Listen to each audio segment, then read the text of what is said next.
স্বাধীন করেছে ভারতের পরাধীনতার টাকার জন্য নয়, পাকিস্তানের পরাধীনতার টাকার জন্য নয়।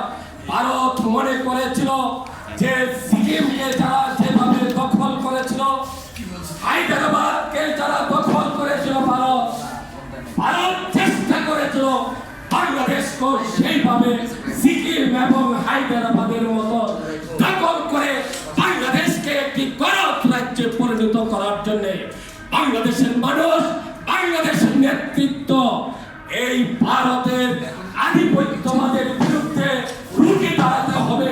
বন্ধুরা আমার, আজকে যেভাবে পুরুষের নাম ব্যবহার করে এই ভারত সরকার আর বিজেপি সরকার আমাদের দেশে ওই পঞ্চগড়, চাঁপাইনবাবগঞ্জ, কুষ্টিয়া, মেহেরপুর এইসব বেনাপোল এলাকায় কয়েকটি ফ্যামিলি বৃষ্টিতে ভিজে 24 ঘন্টা জিরো পয়েন্টে অবস্থান করেছে।